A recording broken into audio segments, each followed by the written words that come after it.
Employment opportunities അല്ല, പല കേസിലും എഡ്യൂക്കേഷണൽ ഓപ്പർച്യൂണിറ്റീസും കുറവാണ്. But basically farmers and others, അത് they don't migrate to the cities as much. So they welcome outsiders for these kind of jobs, and then highly technical jobs. ഈ യുക്രൈനിൽ യുദ്ധം ഉണ്ടായപ്പോഴെല്ലാം നമുക്ക് മനസ്സിലായി 20,000 മലയാളികൾ അവിടെ ഉണ്ടെന്ന്. Most of them studying medicine. അവർക്ക് മെഡിസിനുള്ള യാതൊരു സൗകര്യം അവിടെ ഇല്ല. ഡെഡ് ബോഡീസും ഇല്ലാതെ റബ്ബർ ഡെഡ് ബോഡീസിലാണ് അവർ പഠിപ്പിക്കുന്നതെന്നാണ്.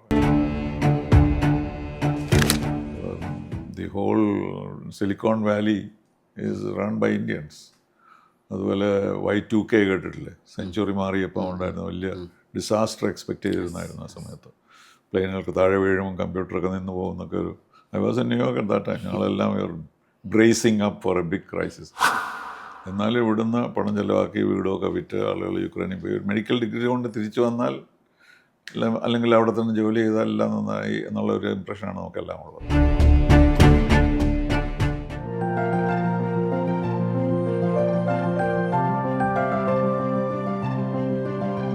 Welcome to Infin plus. ഇന്ന് നമ്മോടൊപ്പമുള്ള അതിഥി വിദ്യാഭ്യാസ വിചക്ഷണനും ഫോമർ അംബാസിഡറും ഒക്കെ ആയ TP ശ്രീനിവാസൻ സാറാണ്. Sir welcome to. നമസ്കാരം. നേരിട്ട് വിഷയത്തിലേക്ക് കിടക്കാം.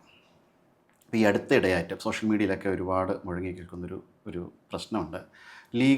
മെഡിക്കൽ എയ്ഡിന് വേണ്ടിയിട്ട് അപ്ലൈ ചെയ്ത് കഴിഞ്ഞാൽ, മെഡിക്കൽ എയ്ഡ് അല്ല, ഒരു ടെസ്റ്റിങ്ങിനോ മറ്റു കാര്യങ്ങൾക്കോ, മൈഗ്രൻസിനെ പറ്റിയാണോ വിസിറ്റേഴ്സിനെ? അല്ല, വിസിറ്റേഴ്സ്, അവിടെ എംപ്ലോയീസ് ഉൾപ്പെടെയുള്ള ആൾക്കാർക്ക് ഒരു ലീഗൽ മീൻസ് മെഡിക്കൽ എയ്ഡോ അല്ലെങ്കിൽ അത്തരത്തിലുള്ള ടെസ്റ്റുകൾക്കോ വേണ്ടിയിട്ട് ഹോസ്പിറ്റലുകളെ സമീപിച്ച് കഴിഞ്ഞ് കഴിഞ്ഞാൽ കുറച്ചധികം സമയം അതിന് എടുക്കുന്നുണ്ട്. അത് വെച്ചാൽ 1 ഇയർ എടുക്കുന്നുണ്ട്. ഇപ്പോൾ കൈ ഒടിഞ്ഞിട്ട് പോയാൽ തന്നെയും അവർക്ക് ആ ഒരു മെഡിക്കൽ ഒരു എയ്ഡ് കിട്ടണമെങ്കിൽ ഏകദേശം 1 ഇയർ എടുക്കുന്നുണ്ട്. ചിലവർക്ക് അലർജിയുമായിട്ട് പോകുമ്പോൾ തന്നെ ഈ 6 മാസത്തോളം എടുക്കുന്നുണ്ട്. അപ്പോൾ അതെന്താണ് അതിന് പിന്നിലെ വാസ്തവം? അല്ല, ഇത് ഞാൻ അതിനെപ്പറ്റി ഒരു വിദഗ്ധനൊന്നുമല്ല. അമേരിക്കയിലെ സിസ്റ്റം എനിക്കറിയാം. ഞാനവിടെ 10-15 കൊല്ലം അവിടെ ജീവിച്ചിട്ടുള്ളതാണ്. അപ്പോൾ ഞങ്ങൾ പ്രൊട്ടക്റ്റഡ് ആണ്. ഡിപ്ലോമാറ്റ്സിന് ഒരു പ്രോബ്ലം ഇല്ല. ഞങ്ങളുടെ ഗവൺമെൻറ് തന്നെ എല്ലാം കവർ ചെയ്യുന്നുണ്ട്. പക്ഷേ പെട്ടെന്ന് അത്യാവശ്യമായിട്ടൊരു ഹോസ്പിറ്റലിൽ പോയി ഒരു ആക്സിഡൻറ്റ് ഞങ്ങൾക്കുണ്ടായി. ന്യൂയോർക്കിന് പുറത്ത് ഒരു കാർ ആക്സിഡൻറ്റിൽ പെട്ടു. എൻ്റെ സെർവൻ്റ് ഹേർട്ടാവുകയും ചെയ്തു. അപ്പം ഞങ്ങൾ വെറുതെ ആരാണെന്ന് പോലും പറയാതെയാണ് ഹോസ്പിറ്റൽസിലേക്ക് ഡ്രൈവ് ചെയ്ത് പോകുന്നത്. അപ്പോൾ ഒരു പേഷ്യൻറ്റിനെ കണ്ടാൽ ഉടനെ അവർ ചികിത്സിക്കാൻ തുടങ്ങും. വേറെ ഒരു ചോദ്യം ചോദിക്കില്ല. അപ്പോൾ അതിൽ പിന്നെ ശേഷം അതിന് ഒരുപാട് പ്രശ്നങ്ങളൊക്കെ വരാം. ക്ലെയിം എടുക്കണം, എവിടെയാണ് ഇൻഷുറൻസ് എടുത്തത്, അങ്ങനെയൊക്കെ.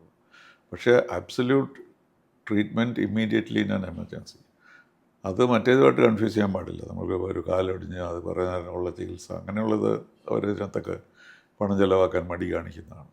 പക്ഷേ emergency treatment is always available free in America. ഇതിപ്പം യൂറോപ്പിലാണ് അധികമായിട്ട്. ഇപ്പം ഇറ്റലിയിൽ കേൾക്കുന്നുണ്ട്, UK. എനിക്കറിയില്ല അവിടുത്തെ സിസ്റ്റം. UK സിസ്റ്റത്തെ പറ്റി ഒരുപാട് പരാതികളുണ്ട്. പണ്ടേയുള്ള ഫ്രീ മെഡിസിൻ കൊടുക്കുന്ന രാജ്യമാണെന്നാണ് ഞാൻ കേട്ടിട്ടുള്ളത് UK. പക്ഷേ അവിടെ ഒരു പ്രശ്നമായിട്ട് എനിക്കറിയില്ല. ഞാനവിടെ താമസിച്ചിട്ടുമില്ല. പക്ഷേ ഈ പൊതുവേ എമർജൻസി ട്രീറ്റ്മെൻറ്റ് ഏത് കാറ്റഗറിയിലുള്ള ആളിനും കിട്ടുന്നതായിരിക്കുമല്ലോ ഏറ്റവും നല്ല സിസ്റ്റം. പിന്നീട് നമുക്കതിനെപ്പറ്റി ചിന്തിക്കാവുന്നുള്ളതേ ഉള്ളൂ.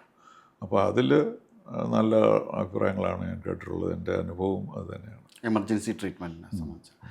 അല്ലാതെ ഇത്തരത്തിലുള്ളതിനെ കുറിച്ചാണ് കൂടുതലായിട്ടും പരാതികൾ മുഴങ്ങിയിരിക്കുന്നത്. അല്ല, പക്ഷേ ഒരു പ്രീ എക്സിസ്റ്റിംഗ് സ്റ്റേറ്റ് ആണെങ്കിൽ അവർ ശ്രദ്ധിക്കണമെന്നില്ലല്ലോ. അപ്പോൾ നമ്മൾ കൈ ഒടിച്ചിട്ട് 3 കൊല്ലം കഴിഞ്ഞിട്ട് അമേരിക്കയിൽ പോകുന്നു. അപ്പോൾ അതിന് ട്രീറ്റ്മെൻറ്റ് വരുമ്പോൾ ഇറ്റ് ഇസ് സംതിങ് ഡിഫറെൻറ്റ്. അല്ല, ഈ ആക്സിഡൻറ്റ് വന്നതിന് ശേഷമാണ്, ആക്സിഡൻറ്റ് വന്ന ഉടനെ തന്നെ എല്ലാ ഹെൽപ്പും കിട്ടും. അതാണ് എൻ്റെ കാര്യം. പിന്നീട് നമുക്കതൊക്കെ സെറ്റിൽ ചെയ്യാമെന്നല്ലാതെ സെറ്റ് ചെയ്യേണ്ടി വന്നാൽ.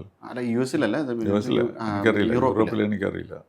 മോസ്കോയിലൊന്നും റഷ്യയിലൊക്കെ ഗവൺമെൻറ്റാണ് എല്ലാം ചെയ്യുന്നത്. പിന്നെ വേറെ യൂറോപ്പിലൊന്നും ഞാൻ ഇരുന്നിട്ടില്ല. അവർ പറയുന്നു അവരുടെ മീൻസ് UK യൂറോപ്പിനെ അപേക്ഷിച്ച് നമ്മുടെ രാജ്യത്ത് കുറച്ചും കൂടി ഒരു നല്ല കെയർ. അതെ, ഇപ്പോൾ പുതിയതായിട്ട് കൊണ്ടുവരുന്ന സിസ്റ്റംസ്, ഈ പ്രൈം മിനിസ്റ്റേഴ്സ് പ്ലാൻസ് ഒരുപാടുണ്ടല്ലോ.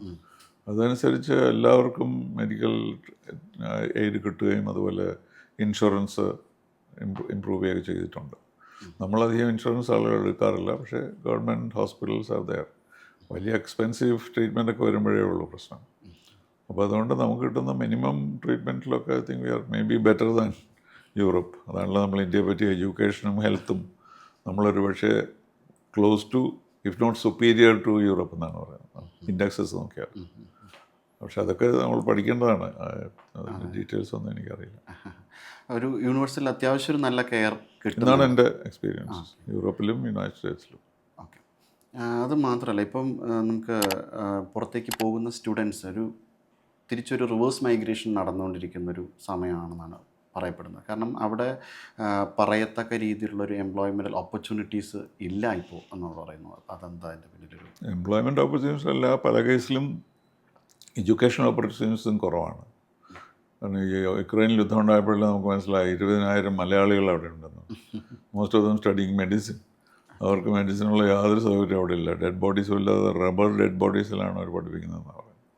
എന്നാലും ഇവിടുന്ന് പണം ചിലവാക്കി വീടൊക്കെ വിറ്റ് ആളുകൾ യുക്രൈനിൽ പോയി മെഡിക്കൽ ഡിഗ്രി കൊണ്ട് തിരിച്ചു വന്നാൽ അല്ലെങ്കിൽ അവിടെ തന്നെ ജോലി ചെയ്താൽ എല്ലാം നന്നായി എന്നുള്ളൊരു ഇമ്പ്രഷനാണ് നമുക്കെല്ലാം ഉള്ളത്.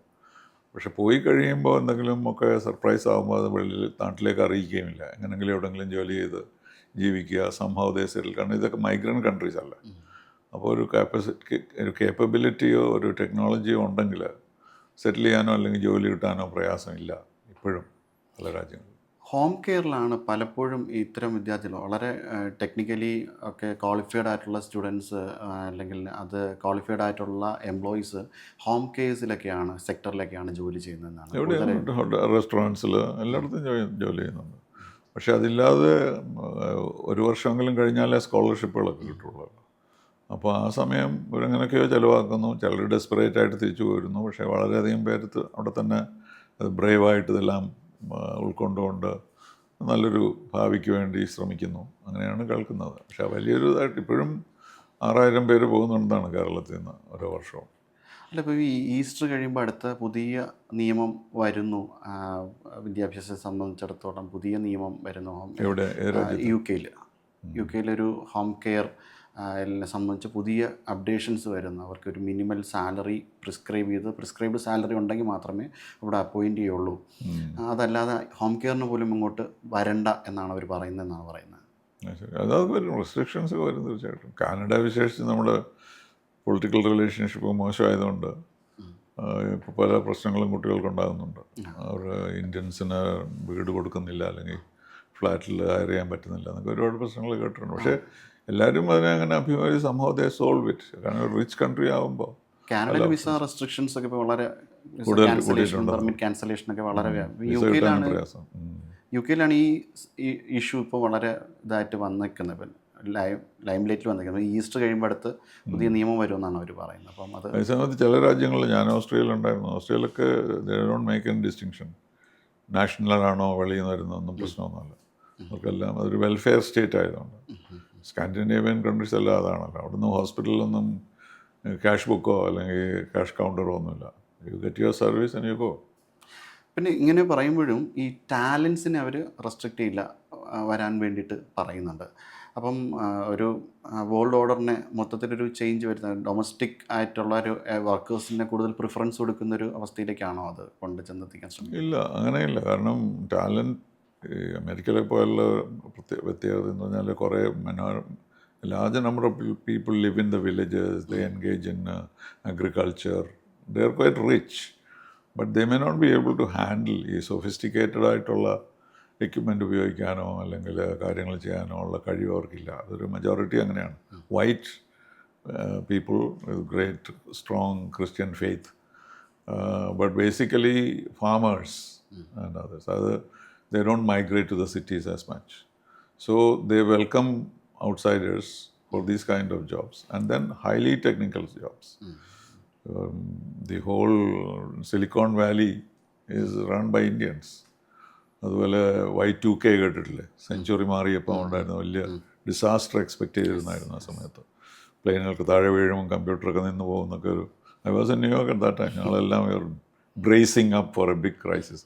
ഒന്നും ഉണ്ടായില്ല, ഒരു ലിഫ്റ്റ് പോലും നിന്നില്ല. It was entirely Indians. അങ്ങനെയാണ് നമ്മുടെ റെപ്യൂട്ടേഷൻ ഏറ്റവും കൂടുതൽ വർദ്ധിച്ചത്. Call an Indian, you will get the work done എന്നുള്ളത്. അപ്പോൾ ആ ഒരു ഇതുണ്ട് നമുക്ക് ഇപ്പോഴും ഉണ്ട്. പ്രസിഡന്റ് ട്രംപ് അല്ല, എല്ലാ പ്രസിഡന്റുമാരും മൈഗ്രേഷൻ എതിരാണ്. കാരണം ജനങ്ങൾ എതിരാണ് അതിന്. അവരുടെ വിചാരം ഇവർ വന്ന് നമ്മുടെ ജോബ്സ് എടുത്തുകൊണ്ട് പോകുന്നു എന്നൊക്കെ. പക്ഷേ ഈ കാര്യം പറയുമ്പോൾ technically qualified people are concerned. ഒരു വ്യത്യാസവും ഇപ്പോഴും വന്നിട്ടില്ല. അടുത്തവിടെ വ്യത്യാസം വരാനും സാധ്യത. വരാനും സാധ്യതയില്ല. ഇപ്പോൾ അവർ കൂടുതൽ മാനുഫാക്ചർ ചെയ്യണമെന്നല്ലേ പറയുന്നത്. ആരാ മാനുഫാക്ചർ ചെയ്യുന്നത്? അമേരിക്കയിൽ. ഇന്ത്യക്കാർ പോയെങ്കിലേ പറ്റുള്ളൂ. സോ അങ്ങനെ നമുക്ക് ചില അഡ്വാൻറ്റേജ് ഈ ട്രംപിൻ്റെ പല പരിപാടികളിൽ നിന്നുണ്ട്. കാരണം ഇപ്പോൾ ഇത് പറയാം, തീരുവ നമുക്ക് 27 ഉള്ളൂ, കംബോഡിയയ്ക്ക് 46 54, വിയറ്റ്നാമിന് അതിലും കൂടുതൽ. അപ്പോൾ അവർ നമ്മുടെ കോമ്പറ്റീറ്റേഴ്സ് ആണല്ലോ. ഈ ടെക്സ്റ്റൈൽസ് അയക്കുന്നു, ഗാർമെൻറ്റ്സ് അയക്കുന്നത്, അതിലൊക്കെ ഇപ്പോൾ അവർ they will turn to us. കാരണം നമ്മുടെ ഇത് കുറവായതുകൊണ്ട്, ടാരിഫ് കുറവായതുകൊണ്ട് they will be able to make more money out of it.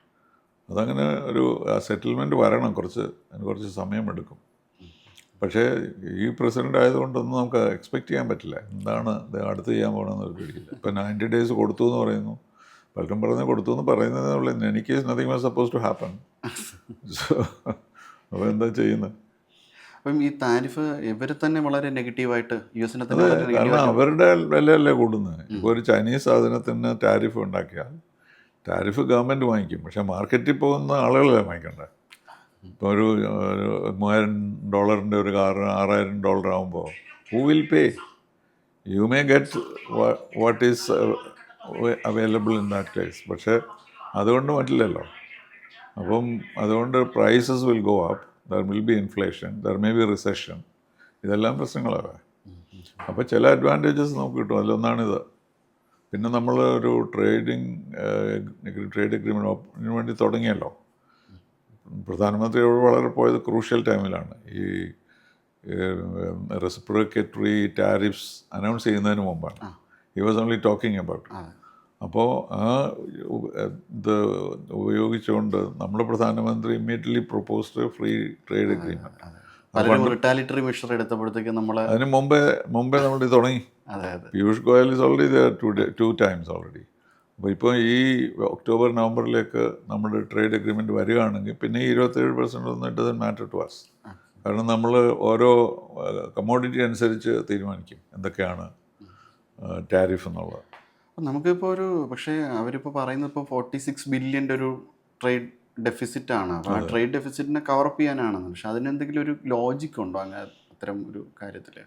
അല്ല, അപ്പോൾ they want to buy less from abroad.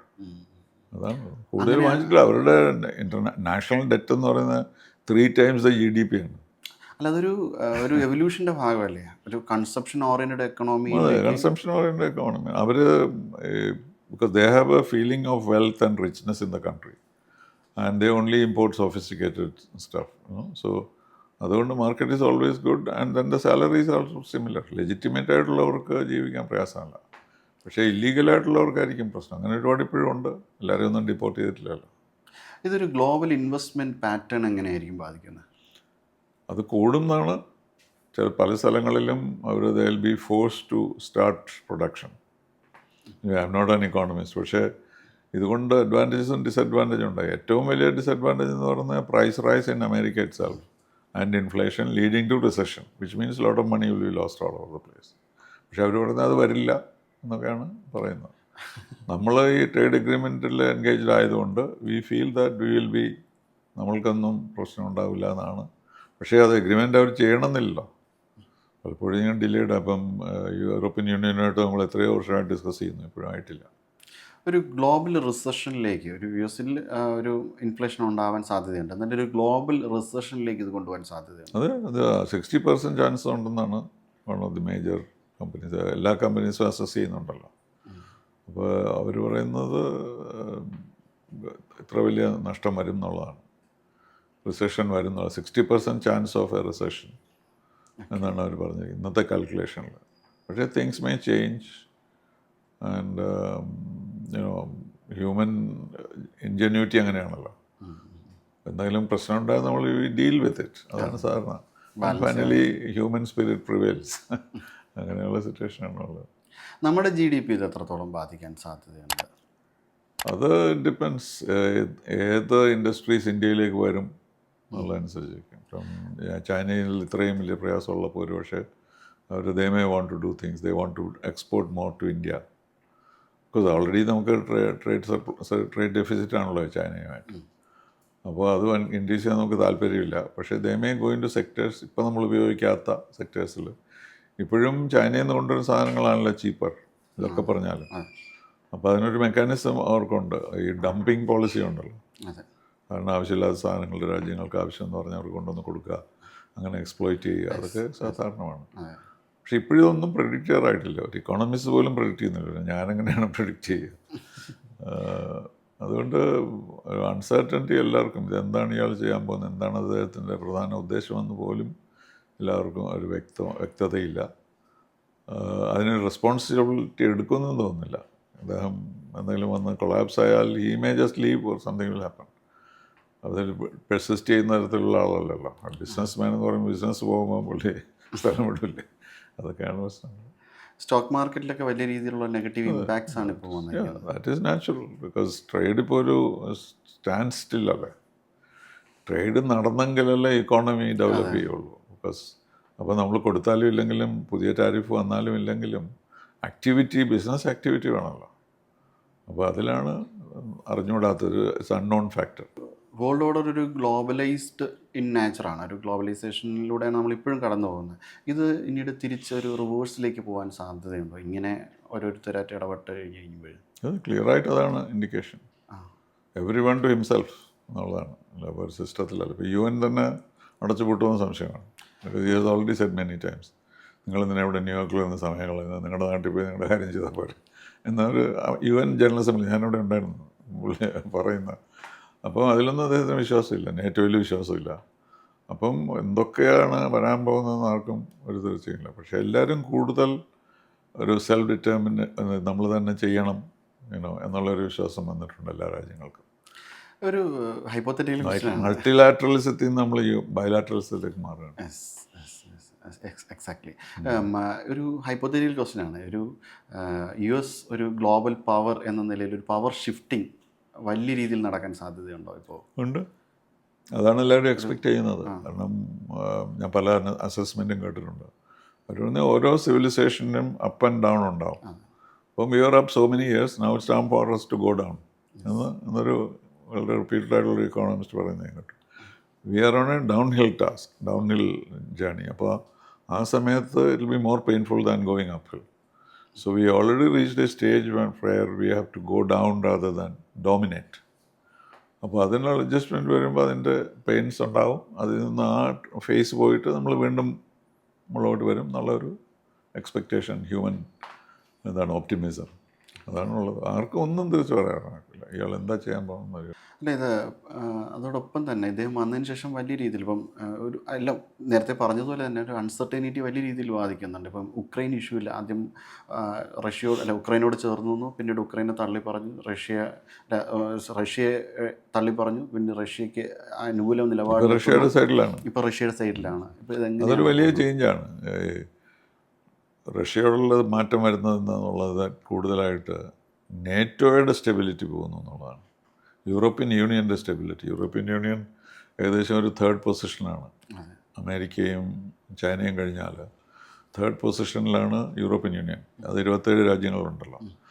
അപ്പോൾ അവരും അമേരിക്കയായിട്ടുള്ള ബന്ധം വളരെ ദൃഢമാണ്.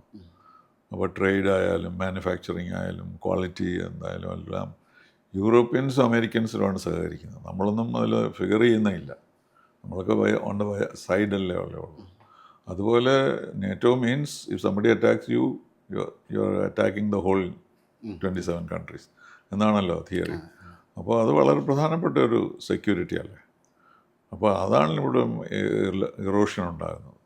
എക്സാക്ട്ലി. റഷ്യയോട് ഇദ്ദേഹം കൂട്ടു നിൽക്കുന്നത് ഒരുപക്ഷെ ചൈനയെ തകർക്കാനായിരിക്കാം. പണ്ട് നിക്സൺ പോയി ചൈനയോട് കൂട്ടു നിന്നത് സോവിയറ്റ് യൂണിയനെ തകർത്തല്ല. അതേ സ്ട്രാറ്റജിയാണെന്ന് വിശ്വസിക്കുന്നവരുമുണ്ട്. പക്ഷേ അതേസമയം America wants to stay as number 1 country. അത് വിഷമമായിരിക്കും കൂടുതൽ. അപ്പോൾ ചൈന ഓവർടേക്ക് ചെയ്യാനുള്ള സാധ്യതകളുണ്ട്. അതിനെ കൗണ്ടർ ചെയ്യുക, എന്നിട്ട് അടുത്ത സൈക്കിളിൽ നമ്മൾ മുന്നോട്ട് വരിക എന്നുള്ളൊരു തിയറിയാണ്. പക്ഷെ ഇതൊന്നും അത്രയധികം ചിന്തിച്ചിട്ട് ചെയ്യുന്നതല്ലല്ലോ. ഓൺ ദ പോയിന്റ് ഓഫ് ഒരു ഇമോഷണലായിട്ട് ചെയ്യുന്ന കാര്യമാണ്. അപ്പോൾ ഇതൊക്കെ പ്രൂവ് ചെയ്യേണ്ടിയിരിക്കുന്നു. ഇതിലെന്തെങ്കിലും ഒരു പേഴ്സണൽ സ്ട്രാറ്റജി ഉണ്ടോ? ട്രംപും പുടിനുമായിട്ടുള്ളൊരു ബന്ധത്തിൻ്റെ ഒരു പേഴ്സണൽ സ്ട്രാറ്റജി? അത് ആർട്ടിഫിഷ്യലായിട്ട് ക്രിയേറ്റ് ചെയ്തതല്ലേ.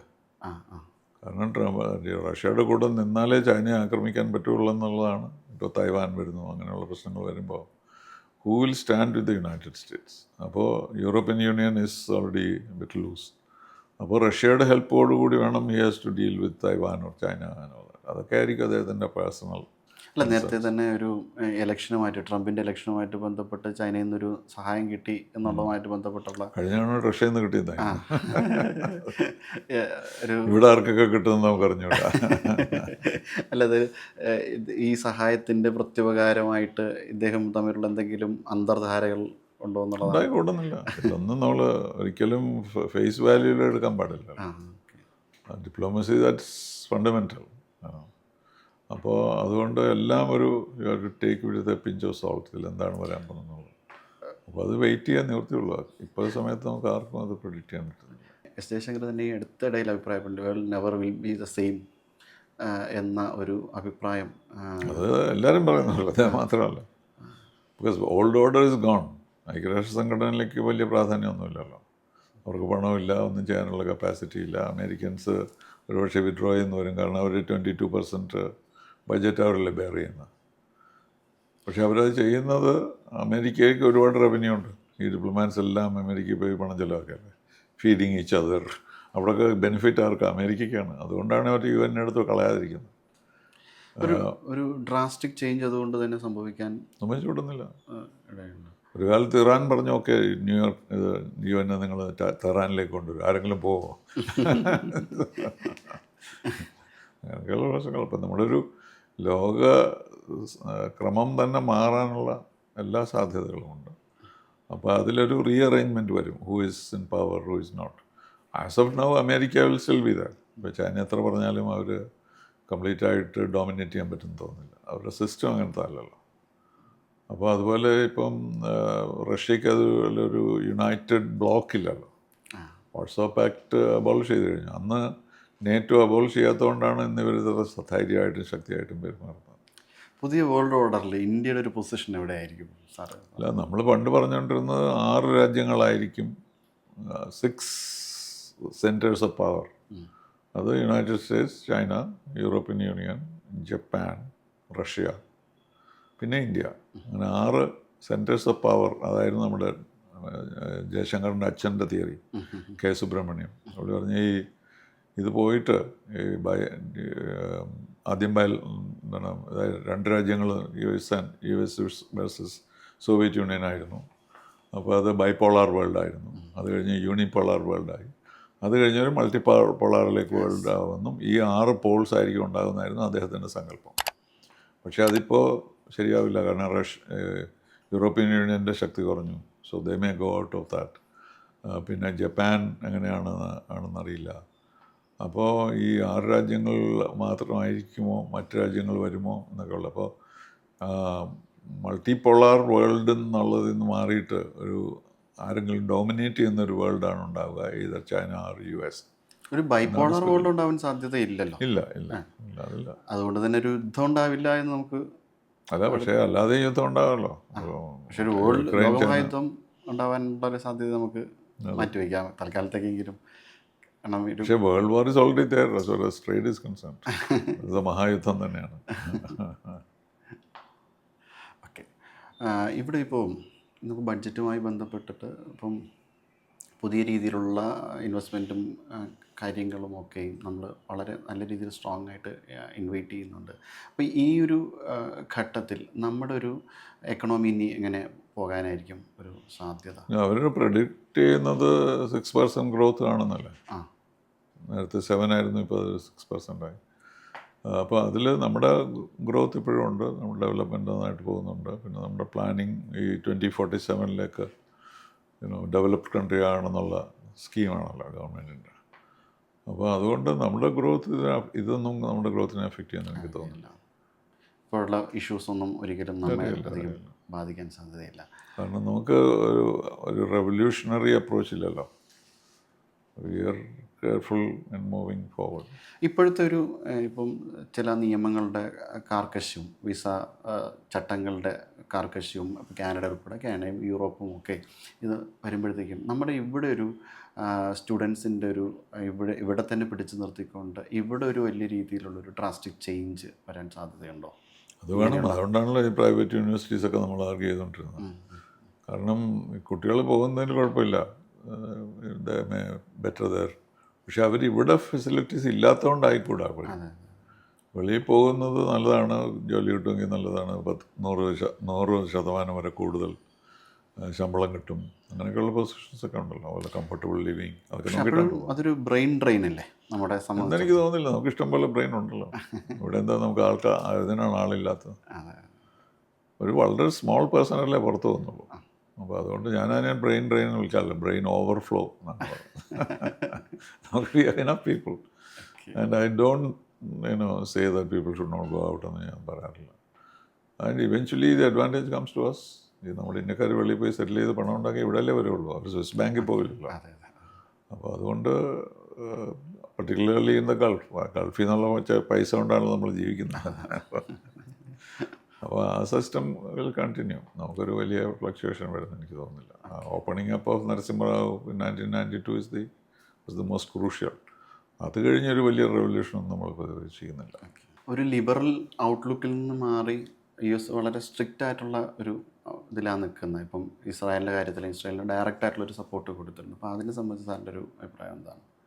അല്ല, ഇസ്രായേലിൽ അദ്ദേഹത്തിന് പല ആശയങ്ങളും ഉണ്ട് ഡൊണാൾഡ് ട്രംപിന്. പക്ഷെ ഒരു കാര്യം ഓർക്കാനുള്ളത്, പാലസ്റ്റൈൻ എന്നുള്ള ഒരു സ്റ്റേറ്റ് ഇല്ലാതെ ഈ പ്രോബ്ലം സോൾവ് ചെയ്യാൻ കഴിയില്ല. അത് അറബ് രാജ്യങ്ങൾ സമ്മതിക്കില്ല തന്നെ. ഇപ്പോൾ അറബ് രാജ്യങ്ങൾ അത്ര എന്തൂസിയാസ്റ്റിക് ഒന്നുമല്ല പാലസ്റ്റൈൻ. പക്ഷേ പാലസ്റ്റൈൻകാരെ ഇറക്കി വിട്ടിട്ട് ഗാസയിൽ നിന്ന് പാലസ്റ്റൈൻകാരെ അവിടെ ഒരു റിസോർട്ട് ഉണ്ടാക്കുക എന്നൊക്കെയുള്ള ഐഡിയാസൊന്നും ഒട്ടും പ്രാക്ടിക്കൽ അല്ല. പ്രാക്ടിക്കൽ എന്ന് പറഞ്ഞാൽ you should not even think about. Normal people will not think about because it's so important. ഈ പാലസ്റ്റൈൻ സ്റ്റേറ്റ് എന്നുള്ളത് വളരെ ഇമ്പോർട്ടൻ്റ് ആണ്. അതുകൊണ്ടൊരു മനോഹരമായ ഗാർഡനാക്കിയത് കൊണ്ടൊന്നും ഈ പ്രശ്നം മാറാൻ പോകുന്നില്ല. അതുപോലെ അവരെ വെളിയിലാക്കിയിട്ട് ഇതിനെ ഒരു റിസോർട്ടാക്കി തീർക്കാൻ, ഇതൊക്കെ ടോട്ടലി അൺഅക്സെപ്റ്റബിൾ ഓർ അൺബിലീവബിൾ. അതൊന്നും സംഭവിക്കാൻ പോകുന്നില്ല. കാരണം ആ politics is very strong. United Nations created Israel and Palestine, not only Israel. So till Palestine comes about, Israel has no existence. അതുകൊണ്ടാണ് അവരോട് ഞങ്ങളുടെ സെക്യൂരിറ്റി അതിനുവേണ്ടി ഞങ്ങൾ ചെയ്യുന്നത്. അപ്പോൾ ആരബ്സ് ഇപ്പോൾ വലിയ സ്ട്രോങ് അല്ലെങ്കിലും അമേരിക്കൻ സ്ട്രാറ്റജി ഈ അറബ്സിനെ എല്ലാം റിലേഷൻഷിപ്പ് നോർമലൈസ് ചെയ്യുക എന്നുള്ളതായിരുന്നു. ക്യാമ്പ് ഡേവിഡ് അക്കോർഡ് 79 ആദ്യമായിട്ട് ഈജിപ്റ്റാണല്ലോ ഇസ്രായേലുമായിട്ട് ബന്ധം പുലർത്തിയത്. അപ്പോൾ ഈജിപ്തിനെ വെളിയിലാക്കണം എന്നുള്ളതായിരുന്നു. ഓൺലൈൻ മൂവ്മെൻറ്റിൽ നിന്ന് വെളിയിലാക്കണം എന്നൊക്കെയായിരുന്നു അന്നത്തെ ഞാനവിടെ ഉള്ളൂ ഹവാനയിലുള്ളപ്പോൾ 79. അവരാണ് ആദ്യമായിട്ട് നോർമലൈസ് ചെയ്ത relations with Israel. That happen to be right. ഈജിപ്തിനും ഇസ്രായേലിനും വലിയ ധാരാളം ഗുണങ്ങളുണ്ടായി. അതുകൊണ്ട് കുറേ വർഷങ്ങൾക്ക് ശേഷം വീണ്ടും ഈ ബയലാറ്ററൽ സൊല്യൂഷനാണ് ഇപ്പോൾ നോക്കുന്നത്, ഇസ്രായേലുമായിട്ട് കൂടുതൽ ബന്ധം സ്ഥാപിക്കുക. അപ്പോൾ അങ്ങനെ എത്രയോ പേര് സൈൻ ചെയ്തു. UAE സൈൻ ചെയ്തു. ഇസ്രായേൽ, ഇന്ത്യ, അമേരിക്ക ഒരു ക്വാഡ് തന്നെ ഉണ്ടായിട്ടുണ്ട് UAE ആയിട്ട്. അപ്പോൾ അത് അൺതിങ്കബിളായിരുന്നു ബിഫോർ. അപ്പോൾ it was moving to a solution എന്ന് പറഞ്ഞാൽ എല്ലാവരും ഇസ്രായേലിനെ അംഗീകരിക്കുക, അപ്പോൾ ഇസ്രായേൽ അവരെ അംഗീകരിക്കുക, അവരുടെ സെക്യൂരിറ്റി ഗ്യാരണ്ടി ചെയ്യുക എന്നുള്ളതാണ് ഇതിൻ്റെ ഉദ്ദേശം. അത് വന്ന് ഈ സൗദി അറേബ്യ കൂടെ അത് സൈൻ ചെയ്യുമെന്ന് വന്നപ്പോഴാണ് ഹമാസ് സ്ട്രക്ക് ബാക്ക്. കാരണം ഈ Palestine issue had gone out of the range of people. പാലസ്റ്റൈനെ പറ്റി ആരും പറയുന്നുണ്ടായിരുന്നില്ല. നമ്മുടെ G20 പോലും പാലസ്റ്റൈനെ പറ്റി ഒരു വാക്ക് പോലും ഇല്ലായിരുന്നു. അത് മനസ്സിലാക്കിക്കൊണ്ടാണ് ഇവർ ഹമാസ് സ്ട്രൈക്ക് ചെയ്തത്. അത് വലിയ സർപ്രൈസായിരുന്നു. ഒന്നാമത് ഇസ്രായേലിനെ സ്ട്രൈക്ക് ചെയ്യാനേ ഒക്കില്ല എന്നാണ് എല്ലാവരും വിശ്വസിച്ചിരുന്നത്.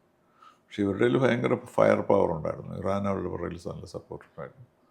അപ്പോൾ അത് ചെയ്തപ്പോൾ അതുകൊണ്ട് Palestine has come to the forefront. അവരിത്രയും ആളുകൾ നഷ്ടപ്പെട്ടു, രാജ്യം പോയി, എന്നാലും Palestine issue is not dead എന്നുള്ളതാണ് ഇത് പ്രൂവ് ചെയ്തിരിക്കുന്നത്. അപ്പോൾ അതുകൊണ്ട് അതിൻ്റെ സൊല്യൂഷൻ കാണാതെ ഒരിക്കലും ഇപ്പോൾ ഇന്തോനേഷ്യ 10,000 വരെ കൊണ്ടുപോയതുകൊണ്ടോ അല്ലെങ്കിൽ ജോർഡനിലേക്ക് 100 പേരെ അയച്ചതുകൊണ്ടൊന്നും ഇത് സോൾവ് ചെയ്യാൻ പോകുന്നില്ല. അത് നെതന്യാഹുവിന് നന്നായിട്ട് അറിയാം. അപ്പോൾ പുള്ളി ഇപ്പോൾ ചെയ്യുന്നൊരു ഹോൾഡ് ഓപ്പറേഷനാണ്. ഇത് മാറാതെ കയ്യിൽ നിന്ന് വിട്ടുപോകാതെ നോക്കുക. പക്ഷേ ഒരു longer term solution is being discussed. ഇതേ സിറ്റുവേഷനാണ് യുക്രൈനിലും. കാരണം ഒരു നെഗോസിയേഷൻസ് ഉണ്ടായിരുന്നില്ലല്ലോ. ട്രംപ് പറഞ്ഞ ഒന്നാമത്തെ ദിവസം നിർത്തുമെന്നാണ്. പക്ഷെ നമ്മളിതല്ല പ്രതീക്ഷിച്ചത്. അദ്ദേഹം ഇവരോട് ചേർന്ന് നിന്നുകൊണ്ട്, യുക്രൈനോട് ചേർന്ന് നിന്നുകൊണ്ട് നെഗോഷിയേറ്റ് ചെയ്ത് അല്ലെങ്കിൽ യുദ്ധം ചെയ്ത് റഷ്യയെ തോൽപ്പിക്കും എന്നുള്ളതായിരുന്നു നമ്മളെല്ലാം വിചാരിച്ചത്. പക്ഷേ Day 1 he changed the strategy.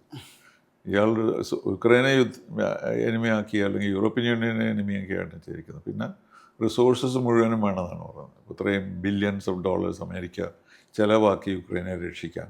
അതുകൊണ്ട് ആ പണം മുഴുവനും മിനറൽസിൽ നിന്നും മെറ്റൽസിൽ നിന്നും അത് കളക്ട് ചെയ്യണം. അത് തന്നെയല്ല, എല്ലാ റിസോഴ്സസും യുക്രൈൻ്റെ എല്ലാ റിസോഴ്സസും should be at the disposal of the Americans. അതാണിപ്പോൾ ഉള്ളൊരു കാര്യം. ഇപ്പോൾ ഈ കൺഫ്യൂഷൻ വന്നപ്പോൾ പുടിന് ഒരു സമാധാനം കിട്ടി. The pressure is not on him, അല്ലേ? പുടിനിപ്പോൾ ഈസ് എൻജോയിങ് ഹിംസെൽഫ്. അതിന് പറഞ്ഞാൽ ശരി, നമുക്ക് നോക്കാം എന്നൊക്കെ പറയുന്നതല്ലാതെ he has not agreed to anything. അത് ഓരോ ഇമ്പോസിബിൾ കണ്ടീഷൻസ് വെച്ച് പോവാണ്. അത് ഇദ്ദേഹം പ്രതീക്ഷിച്ചില്ല. ഇദ്ദേഹം വിചാരിച്ച് ഭയപ്പെടുത്തി യുക്രൈനെ മാറ്റാം, എന്നിട്ട് അവരെ ഏറ്റെടുക്കാമെന്നൊക്കെ ആയിരുന്നു.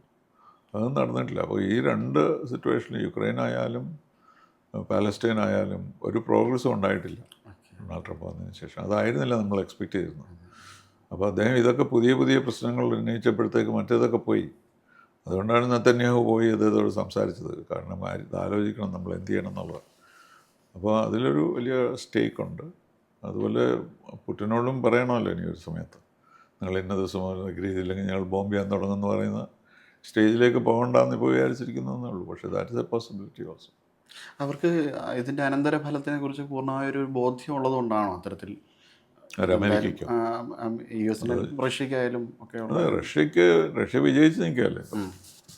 കാരണം അവിടെ ഒരു ഇൻഡിപെൻഡൻറ്റ് രാജ്യം ഉണ്ടാകാൻ സാധ്യതയില്ല. ഇനി വരുന്ന ആരാണ് അവിടെ ഭരിക്കുന്നത് ആരായാലും റഷ്യക്കോട് താല്പര്യമുള്ളവരായിരിക്കണം എന്നുള്ളതാണ് അവരുടെ ഉദ്ദേശം. അവിടുത്തെ ഏറ്റെടുക്കാൻ പറ്റുന്നൊന്നും അവർക്ക് വിചാരമില്ല. പക്ഷേ ട്രംപ് ഇങ്ങനെ സാധനങ്ങൾ മാറ്റിക്കൊണ്ടിരിക്കും. You give me all the resources. പിന്നെ ഇവൻ റഷ്യക്കും താല്പര്യമില്ലല്ലോ. യുക്രൈൻ റിസോഴ്സസ് ഇല്ലാത്ത യുക്രൈൻ എന്താണ് ഉപയോഗം അവർക്ക്?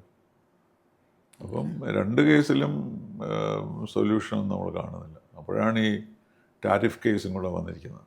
അപ്പോൾ ഈ ഒരു വലിയ രീതിയിലുള്ള അൺസർട്ടൈനിറ്റി ആണല്ലോ. ഈ അൺസർട്ടൈനിറ്റി സത്യത്തിൽ ഇപ്പോൾ അമേരിക്കൻസ് ദുഃഖിക്കുന്നുണ്ടാവും ട്രംപിനെ.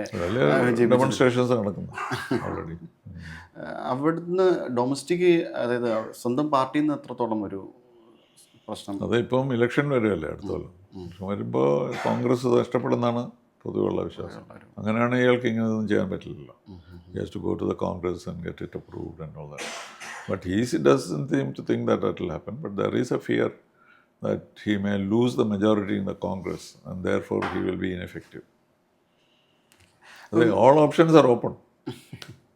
ഇപ്പം മിഡിൽ ഈസ്റ്റിൻ്റെ ഒരു ഇപ്പോഴത്തെ സാഹചര്യം, ഇപ്പം ഹൂത്തി റിബലിയൻ്റെ ആയാലും ഹൂത്തിയുമായിട്ട് ഇറാൻ സൗദി അറേബ്യയോട് സൈൻ ചെയ്തിരുന്നെങ്കിൽ it would have been over. ബാക്കി എല്ലാവരും UAE സൈൻ ചെയ്തു, ഈജിപ്റ്റ് സൈൻ ചെയ്തു, സുഡാൻ, ഒരുപാട് ബഹ്റൈൻ എല്ലാവരും സൈൻ ചെയ്തല്ലോ. പക്ഷേ Saudi Arabia is the kingpin.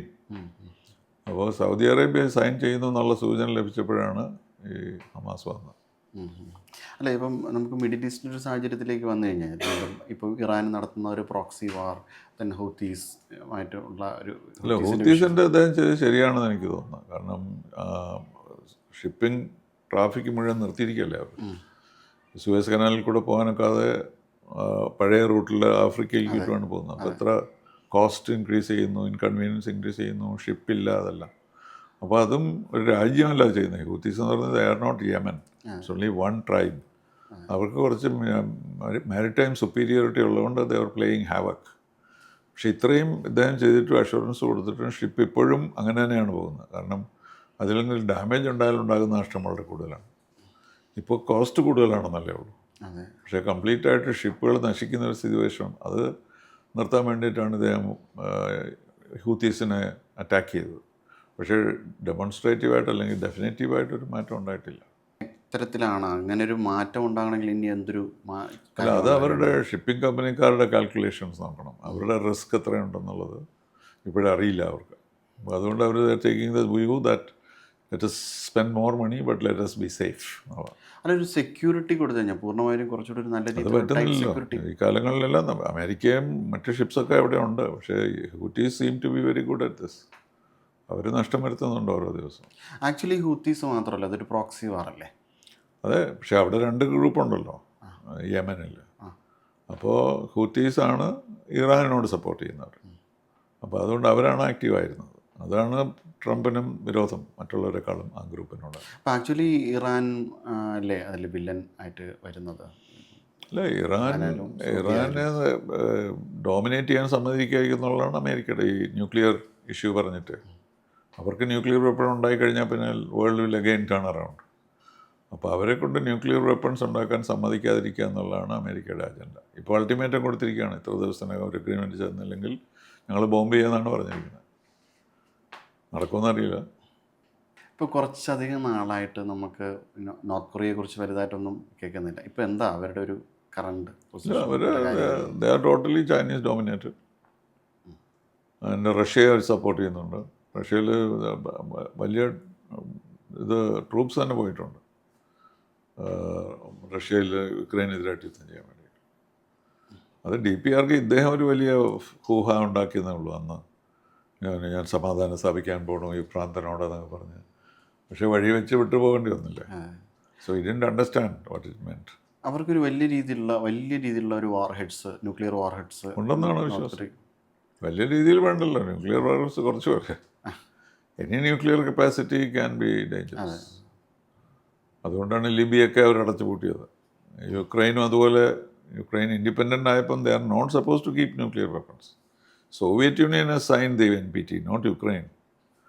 അപ്പോൾ ആ കവറിലായിരുന്നു അവരിത് ഓപ്പറേറ്റ് ചെയ്തുകൊണ്ടിരുന്നത്. ഇപ്പോൾ they have to surrender it. അതാണ് ട്രംപ് പറയുന്നത്, എനിക്ക് തന്നേക്കോ നിങ്ങൾ സറണ്ടർ ചെയ്യുന്നതിന് പറയുന്നത്.